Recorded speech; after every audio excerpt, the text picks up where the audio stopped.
Episode की शुरुआत में वेंसडे अपने कमरे के फर्श पर बैठी होती है। उसके चारों तरफ मोमबत्तियां लगी थी और वो कोई मंत्र पढ़ रही थी। पता चलता है कि वो अपनी पूर्वज गुडी एडम्स की आत्मा को बुलाने की कोशिश कर रही है। तभी अचानक दरवाजा खुलता है और सारी मोमबत्तियां बुझ जाती हैं। हालांकि अगले ही पल पता चलता है कि वो गुडी की आत्मा नहीं बल्कि इनिड है। दोनों बात कर ही रहे होते हैं कि तभी दरवाजे से एक कागज कमरे के अंदर आता है। उसमें लिखा होता है कि अगर वेंसडे को उसके सवालों के जवाब चाहिए तो उसे रात के 12 बजे क्रैकस्टोन के तहखाने में आना होगा। रात के 12 बजते ही वेंसडे और इनिड दोनों उस जगह जाते हैं। डर से थर-थर कांप रही इनिड तहखाने के अंदर जाने से मना कर देती है। तब वेंसडे अकेले ही उस तहखाने में प्रवेश कर जाती है। उस तहखाने में क्रैकस्टोन की कब्र के अलावा और कुछ नहीं था। तभी वेंसडे को वहां किसी के होने का आभास होता है, पर वहां कोई दिख नहीं रहा था। वेंसडे वहां जो कोई भी है उसे बाहर आने के लिए कहती है। तभी अचानक कब्र के पीछे से वेंसडे के क्लासमेट्स बाहर आते हैं। दरअसल आज वेंसडे का जन्मदिन था और उन सब ने मिलकर इस जगह पर वेंसडे के लिए सरप्राइज बर्थडे प्लान किया था। इनिड भी हाथों में केक लिए अंदर आती है। ज़ेवियर भी पुरानी बातें भूलकर उसे बर्थडे विश करने आया था। वेंसडे को वहां थिंग भी दिखाई देता है। वो समझ जाती है कि थिंग ने ही उन सबको उसके बर्थडे के बारे में बताया है। तभी वेंसडे की नजर दीवार पर लिखे कुछ अक्षरों पर पड़ती है। वहां लैटिन भाषा में कुछ लिखा था। वेंसडे उसे पढ़ती है। वहां लिखा था fire will rain when I rise, यानी मेरे लौटने पर आग की बरसात होगी। पिछले एपिसोड में हमने देखा था कि नेवरमोर स्कूल में किसी ने आग की लपटों से फायर विल रेन लिखा था। वेंसडे कहती है कि दोनों में कुछ ना कुछ संबंध जरूर होगा। इसके बाद जैसे ही वेंसडे उन अक्षरों को छूती है उसे फिर से एक विजन नजर आता है। वो खुद जमीन पर गिरी होती है। गुडी की आवाज से उसकी आंखें खुलती हैं। वेंसडे को गुडी एक गेट के उस पार नजर आती है। जब वो उसके करीब जाती है तो गुडी उसे दिल दहलाने वाली बात बताती है। वो कहती है कि क्रैकस्टोन वापस आ रहा है। उस गेट की तरफ इशारा करते हुए गुडी कहती है कि अगर क्रैकस्टोन को रोकना है तो उसे इस जगह का राज जानना होगा। वेंसडे उससे पूछती है कि क्या वो उसे उसकी शक्ति काबू करना सिखाने वाली है, लेकिन गुडी मना करते हुए कहती है कि उसे अपनी शक्तियों को काबू करना खुद ही सीखना होगा। इसके साथ ही गुडी उसे बताती है कि उसका रास्ता काफी कठिनाइयों से भरा होगा, यहाँ तक कि सबसे दूरी बनाए रखने में ही उसकी भलाई है, क्योंकि उसकी साइकिक शक्ति की वजह से वो सबको शक की नजर से ही देखेगी। उसे हर इंसान में अंधकार ही दिखाई देगा। इतना कहकर गुडी वहां से चली जाती है। अगले सीन में वेंसडे अपने कमरे में उस गेट की ड्राइंग बना रही होती है जो उसने अपने विजन में देखा था। तभी थिंग बिस्तर के नीचे से एक काले रंग की पेटी निकालता है। वो दरअसल मोर्टिशिया और गोमेज ने वेंसडे को बर्थडे गिफ्ट के तौर पर भेजी थी। जब वेंसडे उसे खोलती है तो उसके अंदर मरी हुई गिलहरियां और उनकी चीर-फाड़ करने के लिए कुछ सर्जिकल नाइव्स और केमिकल्स थे। इनिड ने भी वेंसडे के लिए एक गिफ्ट लाया था। उसके अंदर एक स्कार्फ था। इनिड वेंसडे से कहती है कि उसके पास भी एक ऐसा ही स्कार्फ है और वे दोनों इन्हें पहनकर स्कूल जाया करेंगी। वेंसडे को उसका स्कार्फ कुछ खास पसंद तो नहीं आता, लेकिन उसका दिल रखने के लिए वो कहती है कि उन्हें इन स्कार्फ को किसी खास मौके पर ही पहनना चाहिए। दूसरी ओर मेयर प्रिंसिपल से अपने बेटे लूकस की करतूतों के लिए माफी मांग रहा था। लूकस और उसके दोस्तों ने रेवन पार्टी में जो हंगामा किया था उस वजह से प्रिंसिपल पहले से ही काफी नाराज थी। इसके साथ ही स्कूल के लॉन पर जो फायर विल रेन लिखा था, प्रिंसिपल को लगता है कि वो भी लूकस या उसके दोस्तों की ही हरकत होगी। मेयर उससे कहता है कि ये करतूत उसके बेटे लूकस की नहीं है, क्योंकि उसने अपने बेटे को पिछले एक हफ्ते से घर में ही बंद करके रखा है। प्रिंसिपल मेयर को जल्द से जल्द उन लोगों के नाम पता करने के लिए कहती है। उसे अभी भी लूकस के दोस्तों पर ही शक था। मेयर कहता है कि इससे पहले उन्हें यूजीन पर जिसने हमला किया उसका पता लगाना जरूरी है, और उसके मुताबिक शक की सुई नेवरमोर के किसी स्टूडेंट पर ही जाकर रुकेगी। ये सुनते ही प्रिंसिपल गुस्से में मेयर से कहती है कि अगर वो बेवजह नेवरमोर पर शक करता रहेगा तो नेवरमोर से जेरिको शहर की डेवलपमेंट के लिए जितने भी पैसे जाते हैं वे सब रुक जाएंगे। दूसरी ओर वेंसडे जले हुए लॉन को देख रही थी। तभी ज़ेवियर उसके पास आता है। ज़ेवियर उसे बर्थडे की रात जो विजन आया था उसके बारे में पूछता है। वेंसडे उसे हैरानी से पूछती है कि उन दोनों में फिर से बातचीत कब से शुरू हुई, जिस पर ज़ेवियर कहता है कि उसकी बर्थडे पार्टी में शामिल होकर उसने इस बात की पहल कर दी थी। हालांकि वेंसडे को उसके साथ बातचीत करने में कोई दिलचस्पी नहीं होती है। वो ज़ेवियर से कहती है कि अभी भी उस पर राक्षस होने का शक है। ज़ेवियर यह सुनते ही मायूस हो जाता है, लेकिन जाने से पहले कहता है कि अगर कभी उसे उसकी जरूरत पड़ी तो वो हाजिर है। उधर बियांका की नजर नेवरमोर की खिड़कियां साफ कर रहे लूकस पर पड़ती है।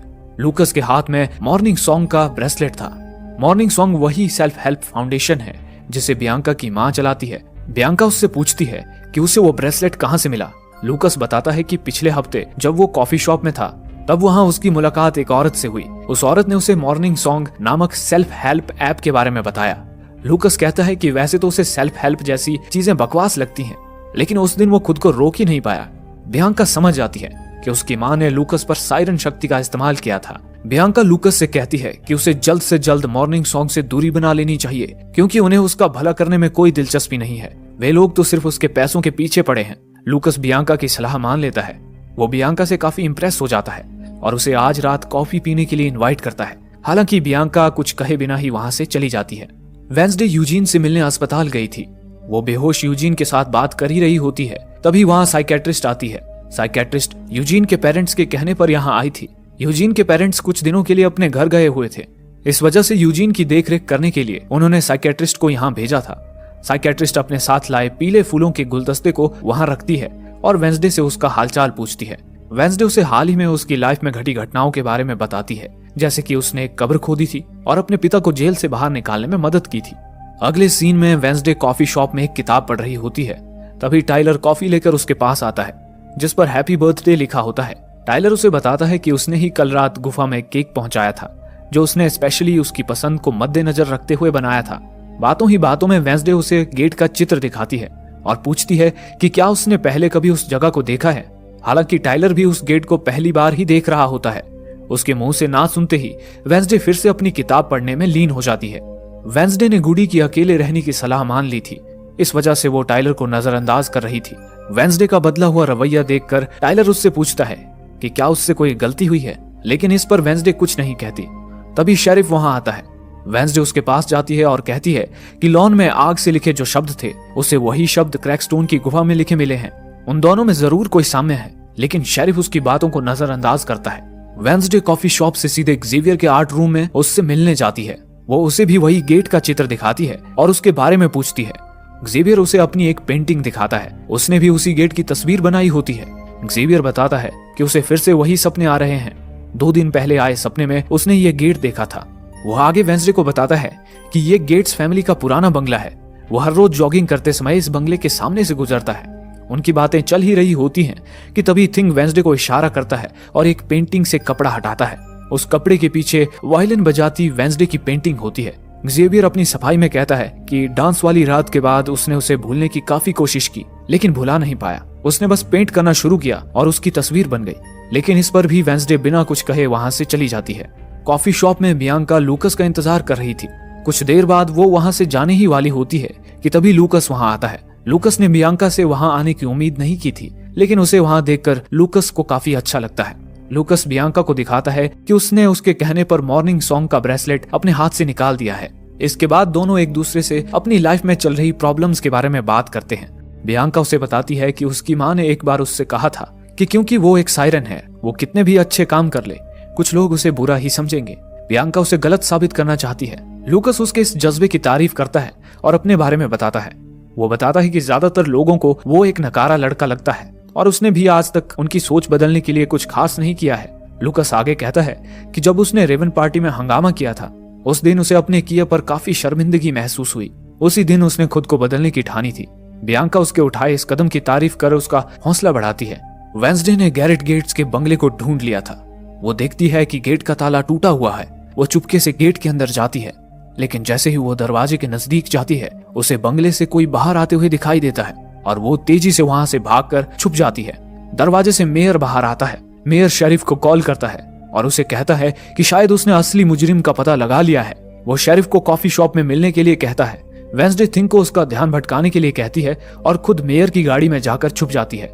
मेयर की गाड़ी कॉफी शॉप के सामने आकर रुकती है, जहां शेरिफ उसका इंतजार कर रहा था। मेयर गाड़ी से उतरकर कॉफी शॉप की तरफ बढ़ने लगता है कि तभी एक नीले रंग की गाड़ी मेयर को उड़ाकर चली जाती है। अगले सीन में वेंसडे शेरिफ के साथ कॉफी शॉप में बैठी होती है और एम्बुलेंस मेयर को अस्पताल में ले जा रही होती है। शेरिफ वेंसडे से पूछता है कि वो मेयर की गाड़ी में क्या कर रही थी। वेंसडे उसे बताती है कि उसने मेयर और शेरिफ की बातें सुन ली थी और कातिल के बारे में और जानने के लिए ही वो उस गाड़ी में बैठी थी। शेरिफ उसका बयान लेकर उसे छोड़ देता है, लेकिन स्कूल में प्रिंसिपल विम्स उस पर काफी चिल्लाती है। वो पूरे स्कूल में लॉकडाउन जाहिर करती है। इस वजह से वेंसडे अब हॉस्टल से बाहर नहीं जा सकती। जब वेंसडे अपने कमरे में अपनी किताब लिख रही होती है, तब बॉटनी टीचर उससे मिलने आती है। वो उसे समझाने की कोशिश करती है कि प्रिंसिपल ने जो पाबंदियां लगाई हैं, वो उसके भले के लिए ही हैं। बॉटनी टीचर वेंसडे को सलाह देती है कि उसे राक्षस जैसी खतरनाक चीजों से दूर ही रहना चाहिए और ये सब पुलिस को हैंडल करने देना चाहिए। वेंसडे को लगता है कि उसे प्रिंसिपल ने भेजा है, लेकिन बॉटनी टीचर वहाँ उसे वेंसडे की परवाह होने की वजह से खुद से आई थी। हालांकि वेंसडे उसे उसकी चिंता करने के लिए उसके पास पहले से माँ और साइकेट्रिस्ट है कहकर बॉटनी टीचर को वहां से जाने के लिए कहती है। बेचारी बॉटनी टीचर मायूस होकर वहां से चली जाती है। अगली सुबह वेंसडे टाइलर को कॉल करती है और उसे कहती है कि वो उसके साथ डिनर के लिए जाने के लिए तैयार है। वेंसडे के बर्थडे के दिन टाइलर ने ही उसे डिनर के लिए पूछा था और वेंसडे उसका जवाब आज दे रही थी। वो उसे आज रात नेवरमोर के गेट पर मिलने के लिए कहती है। शेरिफ टाइलर को वेंसडे के साथ बात करते हुए सुन लेता है।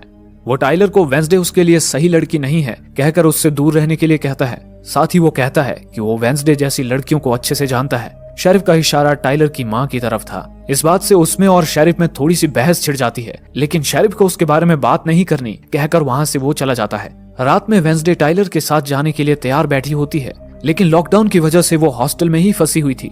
तभी उसके दिमाग में एक सुझाव आता है। वो बड़ी चालाकी से इनिड से कहती है कि बर्थडे के दिन उसने इनिड के सरप्राइज बर्थडे पार्टी की तारीफ नहीं की थी, इसलिए आज वो उसके साथ फिर से अपना बर्थडे सेलिब्रेट करना चाहती है। इस वजह से वो इनिड से स्कूल से बाहर निकलने की कोई तरकीब ढूंढने के लिए कहती है। वेंसडे जानती थी कि आज पूर्णिमा की रात है, इस वजह से वेयरवुल्फ स्टूडेंट्स को स्कूल के बाहर पिंजरों में कैद किया जाता है। उसकी सरप्राइज पार्टी की तारीफ सुनकर इनिड खुश हो जाती है और वेंसडे से कहती है कि आज रात वो टीचर्स को बताएगी कि वो भी पिंजरे में कैद होने वाली है और उसे कैद कराने का काम वो वेंसडे को दिलवाएगी। इस तरह दोनों स्कूल से बाहर जा सकेंगे। इसके बाद दोनों टाइलर की कार में जाकर बैठ जाते हैं। टाइलर वेंसडे के साथ इनिड को देखकर चौंक जाता है। इनिड की हालत भी कुछ ऐसी ही होती है। दोनों को लगा था कि वे दोनों वेंसडे के साथ अकेले जाने वाले हैं। वेंसडे टाइलर को कहती है कि उसे प्लान थोड़ा बदलना पड़ा। वो उसे चुपचाप गाड़ी चलाने के लिए कहती है। दूसरी ओर जेवियर वेंसडे के कमरे में जाता है। उसे टाइपराइटर की आवाज आती है। उसे लगता है कि वेंसडे वहां होगी, लेकिन खिड़की खोलने के बाद उसे थिंग वहां दिखता है। वो थिंग से वेंसडे के ठिकाने के बारे में पूछता है। वेंसडे टाइलर और इनिड को लेकर गेट्स के बंगले पर गई थी। टाइलर और इनिड अब तक समझ चुके थे कि वेंसडे ने उनसे पार्टी और डेट के बारे में झूठ कहा था। वेंसडे उनसे कहती है कि अगर वे दोनों वहां से जाना चाहते हैं तो जा सकते हैं, क्योंकि वो तो अब उस बंगले का रहस्य खोज कर ही जाएगी। दोस्ती की है तो निभानी ही पड़ेगी। ये सोचकर इनिड और टाइलर भी उसके साथ बंगले के अंदर जाते हैं। दोनों डर से थर-थर कांप रहे थे। वेंसडे अपनी खोजबीन गराज से करती है। वेंसडे गराज का दरवाजा खोलने की काफी कोशिश करती है, लेकिन खोल नहीं पाती। टाइलर उसे हटने के लिए कहता है और खुद दरवाजा खोलने की कोशिश करने लगता है, लेकिन वो भी नहीं खोल पाता। इनिड भी दरवाजे पर अपना हाथ आजमाने आगे आती है और वो बड़ी आसानी से उस दरवाजे को खोल देती है। इनिड की शक्ति देखकर टाइलर के चेहरे की हवाइयां उड़ गई थी। इनिड उसे बताती है कि इसमें कोई बड़ी बात नहीं है, क्योंकि वो एक वेयरवुल्फ है। जब वे तीनों गराज के अंदर जाते हैं तो उन्हें वहां कपड़े से ढकी एक कार दिखती है। ये वही कार थी जिससे खूनी ने मेयर का खून किया था।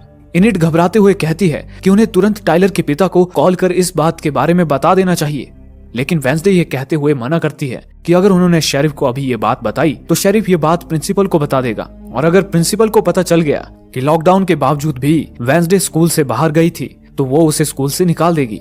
फिर तीनों घर के अंदर अपनी खोजबीन जारी रखते हैं। पूरे घर के अंदर जगह जगह जालियां लगी हुई थी। जब वेंसडे लाइब्रेरी देख रही होती है तो वहां उसे बटन की तरह दो चौरस दिखाई देते हैं। उन्हें दबाते ही एक दरवाजा खुलता है जिसके अंदर होता है एक खुफिया कमरा। उस कमरे की दीवार पर क्रैकस्टोन की तस्वीर टंगी होती है और नीचे कुछ बुझी हुई मोमबत्तियां होती हैं। वहां खून से लिखा होता है blood will rain when I rise, यानी जब मैं आऊंगा तब खून की बरसात होगी। वेंसडे मोमबत्तियों को छू कर देखती है तो पता चलता है कि मोमबत्तियों को बुझकर ज्यादा समय नहीं हुआ है। शायद खूनी अभी भी बंगले के अंदर ही था। ये सुनते ही इनिड के होश उड़ जाते हैं। बंगला काफी बड़ा होने की वजह से वेंसडे टाइलर को ग्राउंड फ्लोर चेक करने के लिए कहती है और खुद इनिड के साथ ऊपर की तलाशी लेने जाती है। ऊपर जाने के बाद वेंसडे इनिड को अलग अलग होकर कमरों की तलाशी लेने के लिए कहती है। ये सुनने के बाद इनिड और ज्यादा घबरा जाती है। वो वेंसडे को मना करती है, लेकिन वेंसडे उसे समझाती है कि जितनी जल्दी हम तलाशी पूरी कर लेंगे उतनी जल्दी यहाँ से निकल सकेंगे। इनिड घबराते हुए तलाशी जारी रखती है। थोड़ी देर बाद इनिड वेंसडे को एक कमरे में तुरंत आने के लिए कहती है। वो कमरा बाकी कमरों से काफी अलग दिख रहा था। उस कमरे में ना तो जालियां बिछी थी, ना ही धूल का कोई कतरा, जैसे कोई वहां पर रहता हो। वेंसडे को उस कमरे में ताजे पीले गुलाब के फूल भी दिखाई देते हैं।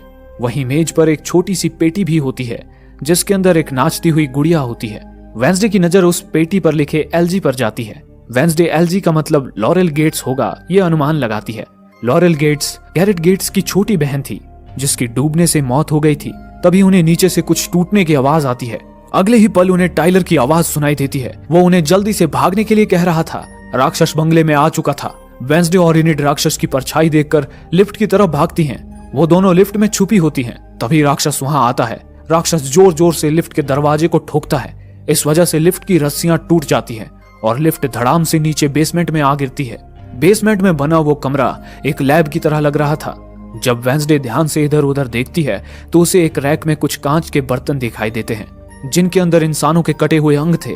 वेंसडे समझ जाती है कि ये उन्हीं लाशों के अंग हैं जिनका राक्षस ने खून किया था। लेकिन तभी राक्षस वहां आता है। इनिड वेंसडे को खिड़की से भागने का रास्ता दिखाती है।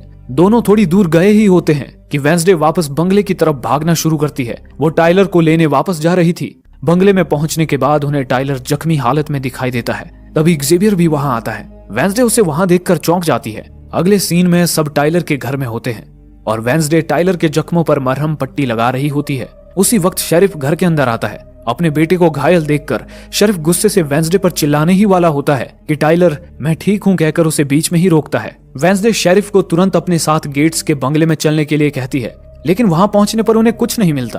खूनी ने उनके पहुंचने से पहले ही सारे सबूत वहां से हटा दिए थे। वेंसडे शेरिफ को वो सब बताने की कोशिश करती है जो कुछ भी उसने वहां देखा था, लेकिन अपने बेटे को लगी चोट से पहले से परेशान शेरिफ उसकी एक नहीं सुनता। वो उसे कड़े शब्दों में बताता है कि आज के बाद वो टाइलर और इस केस से दूर रहेगी। शेरिफ उसे नेवरमोर के गेट पर छोड़कर चला जाता है। नेवरमोर में प्रिंसिपल वेंसडे का ही इंतजार कर रही थी। वेंसडे ने नियमों का जो उल्लंघन किया था उसकी सजा के स्वरूप वो उसे स्कूल से निकालने के लिए तैयार थी। पर वेंसडे अपने बचाव में उसे बताती है कि उसने जो कुछ भी किया वो सब इस स्कूल को बचाने के लिए किया। वो रोवन की माँ की बनाई वो तस्वीर निकालती है जिसमें उसने भविष्यवाणी की थी वेंसडे स्कूल को तबाह करने वाली है। वो तस्वीर दिखाकर वेंसडे प्रिंसिपल को बताती है कि रोवन की माँ गलत थी, वो इस स्कूल को बचाने आई है और ना कि तबाह करने। इतना कहकर वेंसडे प्रिंसिपल से एक आखिरी मौका मांगती है। साथ ही वो इनिड और जेवियर को भी माफ करने की गुजारिश करती है। प्रिंसिपल उसकी बातों से थोड़ी शांत हो जाती है, गुस्से में ही सही, लेकिन वो वेंसडे को एक आखिरी मौका देती है। कमरे में पहुंचने के बाद वेंसडे को इनिड अपना सामान पैक करते हुए दिखाई देती है। वो वेंसडे से काफी गुस्सा थी। वो वेंसडे से कहती है कि आज वेंसडे की वजह से उसकी जान जा सकती थी। हालांकि वेंसडे अपने रूखे ढंग में उससे कहती है कि वो उससे पहले ही माफी मांग चुकी है और इस केस को सुलझाने के और भी करीब पहुंच चुकी है। उसकी रूखी बातें सुनकर इनिड को और गुस्सा आ जाता है और उसे उसकी दोस्ती की कोई कदर नहीं है कहकर अपनी दूसरी दोस्त के कमरे में रहने चली जाती है। उसके जाते ही वेंसडे मायूस होकर जमीन पर बैठ जाती है। आज पहली बार उसे किसी के जाने के बाद अफसोस हो रहा था, लेकिन उसे गुडी की बात याद आती है कि अकेले रहने में ही उसकी भलाई है। तभी उसे गेट्स के बंगले से मिले उस बक्से की याद आती है। वेंसडे उस बक्से को टटोलने लगती है। तभी उस बक्से के नीचे से कुछ गिरता है। जब वो उसे उठाकर देखती है तो दंग रह जाती है। वो वेंसडे की तस्वीरें थी। खूनी उस पर अपनी नजर गड़ाए हुए था। एपिसोड के अंत में अस्पताल में अपनी जिंदगी और मौत की लड़ाई लड़ रहे मेयर की ऑक्सीजन पाइप को किसी को निकालते हुए दिखाया जाता है और मेयर जो इस रहस्य से पर्दा उठा सकता था उसके शरीर पर कफन का पर्दा डालकर ये एपिसोड यहीं समाप्त होता है। इस कहानी में आगे क्या होने वाला है जानने के लिए देखना ना भूलें वेंसडे का अगला भाग आपके अपने चैनल शॉर्ट फ्लिक्स पर।